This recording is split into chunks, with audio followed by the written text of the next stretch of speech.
د بېنظیر روپۍ چې دی هغه به اوس زړو کسانو ته چې دی دغه روپۍ به نه میلاویږي او نوي کسانو ته چې دی دا روپۍ به میلاویږي. نو په دې ویډیو کې به دې په کوم چې کومو زړو کسانو ته چې دی دا روپۍ به نه میلاویږي، کوم چې د ډېر وخت نه دا روپۍ راخلي نو هغه کسانو ته چې دی دې ځل به دا روپۍ چې دی دا به نه میلاویږي.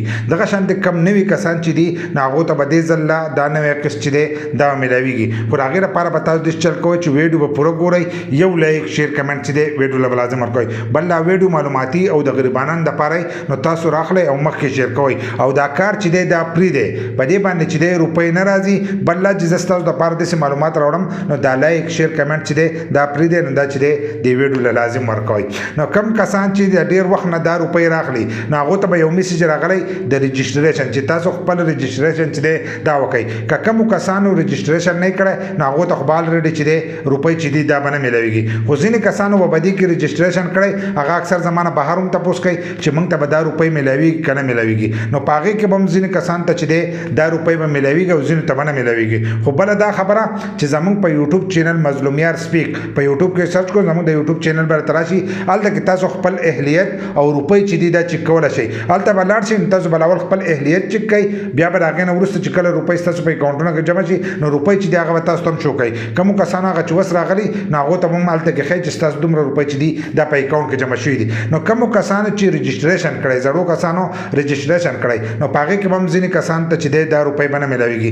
دا ډاینامیک سروې د دې لپاره شروع کړی دی دا تاسو چې اوس کم رجسټریشن وکړو دا د دې لپاره شروع کړی چې کم زاړه کسان دي او د هغو مالي حیثیت برابر شي نو هغه کسان چې دي هغه به د دې پروګرام نه چې دی هغه به وځي او دې ته به نوي کسان چې دي دا به رادننه کېږي. نو د کومو کسانو چې مالي حیثیت برابر شي ستاسو نه به هلته کې تپوس کوي چې تپوس وکړي او په هغې کې ستاسو مالي حیثیت برابر شو نو تاسو به د دې پروګرام نه چې دی وکاږي او نوي کسان چې دي هغه به دې ته رادننه کوي. که بیا هم ستاسو د غربت سکور په ښکته باندې نو تاسو ته به دا روپۍ چې دي دا میلاویږي. خو که ستاسو مالي حیثیت برابر شو نو تاسو به وکاږي. ځینې به دې کې نوي کسان دي کسان دي هغو رجسټریشن کړی دی رجسټریشن کړی هغوی تر اوسه پورې موږ ته دا روپۍ میلاو نه شوې. ځینې کسان مې موږ خپل اهلیت چک کړو هلته یې موږ ته لیکلي چې تاسو اهل یې خو په اکاونټ کې چې دی زموږ روپۍ چې دي دا نه جمع کېږي. نو دا له سره وجې نه جمع کېږي زه د دې د وجې نه جمع کېږي چې کم زاړه کسان دي هغه یې د دې نه نه دي ایستلي. نو اوس په دې میاشت کې په دې جون جولای کې چې دی زاړه کسان چې دي دا به د دې پروګرام نه چې دی هغه به وځي او دا نوي کسان چې دي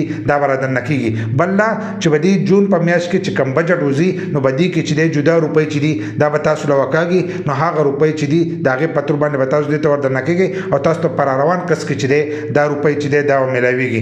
بل دا چې تاسو خپل اهلیت چې دی دا هم چک کوئ. ځینې کسانو چې دی رجسټریشن کړی دی او هغو خپل اهلیت نه دی چک کړی او هغه چې موږ ته به دا روپۍ چې دي دا به میلاویږي. نو چې تاسو خپل اهلیت نه چک کړی نو بیا تاسو ته دا پته نشي لګېدلی چې موږ د دې لپاره اهل یو که نه یو. نو اول خپل اهلیت چک کوئ. که تاسو اهل یې نو هلو به دا روپۍ چې دي دا به تاسو ته میلاویږي. که تاسو اهل نه نو تاسو ته به دا روپۍ چې دي دا به نه میلاویږي. ځکه کم کسان چې رجسټریشن وکړي دا هر یو کس ته چې دی دا روپۍ نه میلاویږي. دا کمتر کسان ته چې دی میلاویږي چې د کومو کسانو د غربت سکور په ښکته نو هغې کسان ته میلاویږي او کم چې د غربت سکور بره وي لکه د 32 نه پورته وي نو هغې کسان ته چې دی دا روپۍ نه میلاویږي. خو هلته کې تاسو ته ښه صفا لیکلي چې تاسو د دې پروګرام دپاره چې دی اهل نه یې.